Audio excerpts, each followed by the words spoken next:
আসসালামু আলাইকুম সবাইকে। আজকে আমরা দেখব রবীন্দ্রনাথ ঠাকুরের উপন্যাস সমূহের নাম। প্রথমে দেখতে পাচ্ছি আমরা লেখা চতুরঙ্গ। চতুরঙ্গ একটা সাধু ভাষায় রচিত সর্বশেষ তার উপন্যাস। তার মানে সাধু ভাষায় রচিত সর্বশেষ উপন্যাস হচ্ছে চতুরঙ্গ রবীন্দ্রনাথ ঠাকুরের।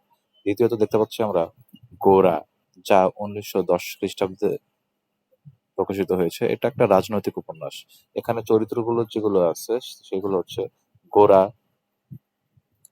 গোরা একজনের নাম, ললিতা, বিনয়, এরা। তারপর হচ্ছে শেষের কবিতা একটা রোমান্টিক উপাখ্যান, কাব্য উপন্যাস, যা চলিত ভাষায় রচিত, কিন্তু চলিত ভাষায় লিখিত অবস্থায় রয়েছে। এখন চরিত্রগুলো কি কি? চরিত্র রয়েছে অমিত রায়, কেতকী, লাবণ্য, শোভনলাল।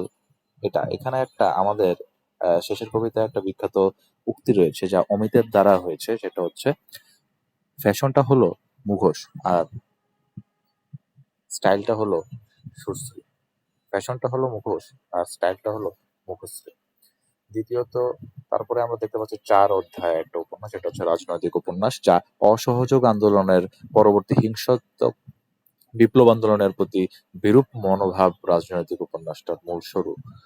চরিত্র এখানে রয়েছে হচ্ছে এতিন, এলা আর ইন্দ্রনাথ। তারপর হচ্ছে চোখের বালি উপন্যাস হচ্ছে বাল্য বিবাহ, বিধবা বিনোদিনীর প্রতি আকৃষ্ট দুই পুরুষ, যা হচ্ছে মহেন্দ্র এবং বিহারী এর ত্রিভুজ প্রেমের কাহিনীতে অঙ্কিত।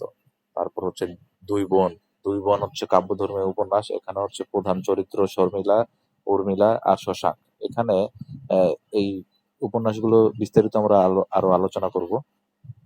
মালঞ্চ। মালঞ্চ হচ্ছে মৃত্যু পথযাত্রী এক নারী, নীরজা, তাকে কেন্দ্র করে, এবং নীরজার স্বামী হচ্ছে আদিত্য আর হচ্ছে সরলার মাধ্যমে। এইটা হচ্ছে এগুলো চরিত্র। রাজস্বী হচ্ছে একটা ঐতিহাসিক উপন্যাস। তারপরে আছে ঘরে বাইরে হচ্ছে চলিত ভাষায় সর্বপ্রথম উপন্যাস, যা ব্রিটিশ বিরোধী স্বদেশী আন্দোলনের পটভূমিতে রচিত। এখানের প্রধান চরিত্রগুলো হচ্ছে নিখিলেশ আর বিমলা। এখানে নিখিলেশ আর বিমলার মাঝে আরেকজন আছে হচ্ছে সন্দীপ। আহ যোগাযোগ। সামাজিক উপন্যাসটির কাহিনী সূত্র, ফ্ল্যাশব্যাক, পূর্বের ইতিহাস পরে বর্ণনা করার পদ্ধতি, এইরকম সিস্টেমে এই যোগাযোগ উপন্যাস লিখিত রয়েছে। এখানে প্রধান চরিত্রগুলো হচ্ছে মধুসূদন আর কুমুদিনী। আচ্ছা, এখন আমরা দেখব এই যে এতগুলো উপন্যাস, এখানে মোটামুটি 12টা উপন্যাস আছে।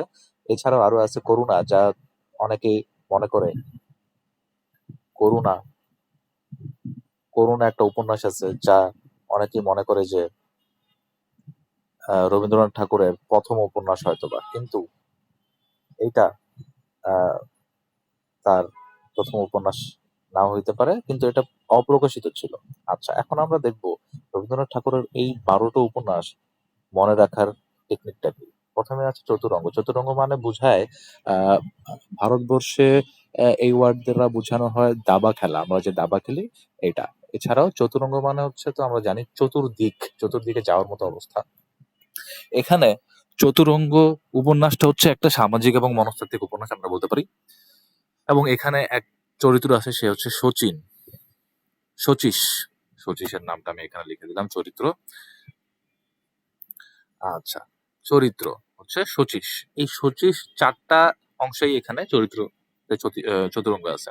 তারপর হচ্ছে গোরাতে আমরা রাজনৈতিক উপন্যাস, এগুলো আমরা বিস্তারিত আলোচনা করেছি। এখন আমরা একটু দেখবো এই উপন্যাসগুলোর নাম আমরা কিভাবে মনে রাখতে পারি। এখন আমরা এখানে একটা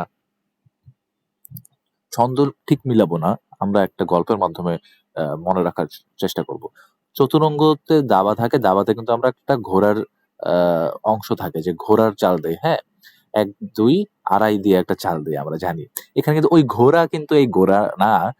তবুও মনে রাখার জন্য আমি বলছি যে গোরা আর চতুরঙ্গ দুইটা কিন্তু রবীন্দ্রনাথ ঠাকুরের উপন্যাস। তাহলে আমরা যদি মনে রাখার চেষ্টা করি, চতুরঙ্গ, গোরা, চতুরঙ্গের গোরা শেষের কবিতা লিখতে শেষের কবিতার 4টি অধ্যায় লিখতে গিয়ে চোখের বালিতে পরিণত হয়েছে।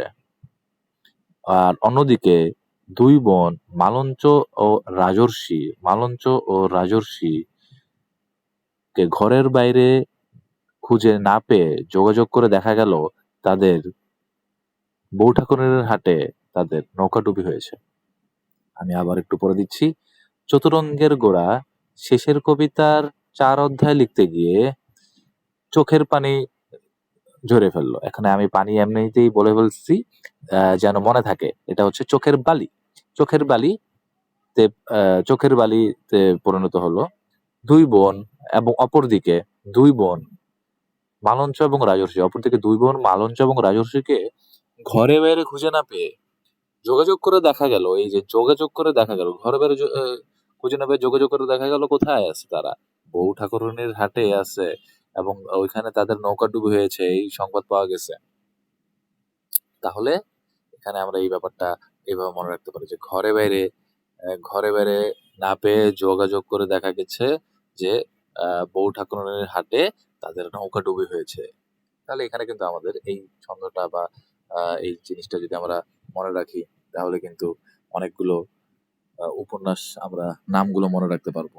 আর নাম মনে থাকলে আমরা এখানে চরিত্রগুলো আস্তে আস্তে আমাদের মনে পড়বে। তো আমরা এখন বিস্তারিত আলোচনা করব কয়েকটা স্পেসিফিক অধ্যায় বা উপন্যাস নিয়ে আমরা একটু কথা বলি।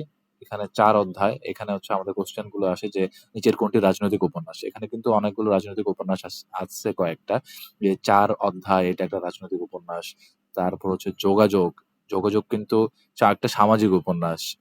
আহ বউ ঠাকুরের হাট এটা কিন্তু আমাদের আহ রবীন্দ্রনাথ ঠাকুরের প্রথম উপন্যাস এবং এটা হচ্ছে একটা ঐতিহাসিক উপন্যাস। নৌকাডুবি হচ্ছে সামাজিক উপন্যাস। এই কথাগুলো কিন্তু আমাদের একটু মনে রাখতে হবে। আচ্ছা।